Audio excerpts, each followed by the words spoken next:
Today we'll be looking at a state of matter, liquid, solid and gas, but you will see an introduction of plasma. When you get in depth in chemistry, then you'll have more chance of looking a little bit more on plasma.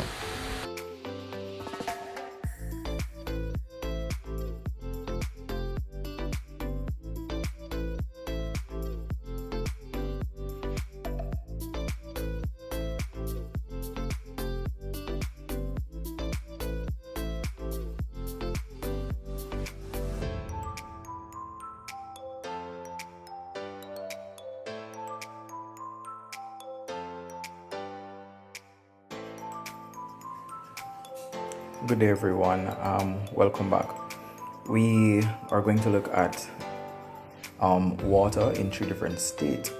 Now, here we are, and we are looking at the solid part of water. Here we have some ice cubes, and this is the solid part of the water. We use our ice cubes to do quite a few stuff. Cooling things, keeping things from not spoiling, and so on. Now, from this solid state, we can allow our water particles that closely lock together to become loosen and become liquid. So, in this process, you can see it's actually melting and becoming liquid. All right, I'm going to move over to the stove, and I'm going to apply some heat to a frying pan here, and there's some liquid inside there, and it's actually heating up.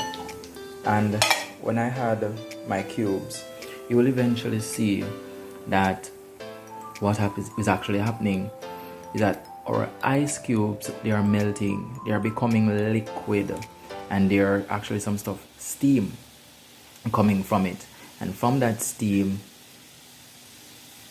we would classify that as gas. Now, what eventually happened, I don't know if you can see that the steam coming from the water is the next state of liquid, of water, which is known as gas. And with this gas,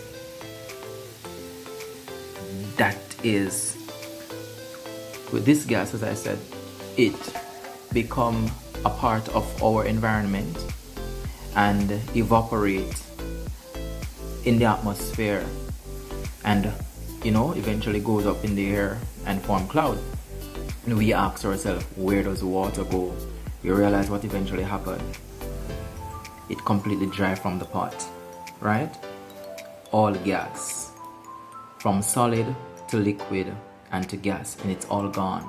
The pot is completely clean. As we move back over here, we're going to do a little bit more demonstration. Here we have our water, right? And from here, we're going to get this water into a pot, and then we are going to allow it to boil, and you will eventually see the gas as it evaporates from the pot. So here we are. Gas is also there. The stove is lit, and in the pot there's boiling. Now from here, there's a peephole right here, and you can see the water is boiling and the steam is coming from it. Now, if you look on the pot, the cover of the pot, you will see condensation taking place, right? And with this condensation, is known as gas. This gaseous form causes water droplets to form on top of the pot itself. And when it forms on top of the pot, it eventually falls right back down into the pot, if you see.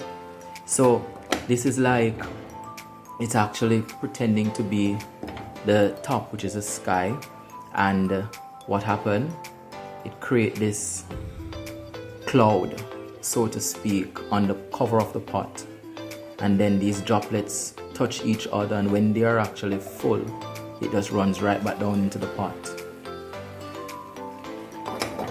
Alright, so how simple it can be, water changing from liquid to solid, then to gas, and also we can change it from liquid to solid, and then it can change from gas to liquid, and then from liquid to solid. Because how would it that when we eventually when it rains, what eventually happens is that those water comes right back down, that evaporates in the sky, and we have our catchment, it goes back through our pipes, and then we actually freeze them again. And if it's not frozen, whatever is there remain liquid on the surface of the land, and what happens is that it evaporates by the heating of the land. All right, so that's a little bit of social study mixed with science right there as it referred to integration. Thank you for watching. Have a great day.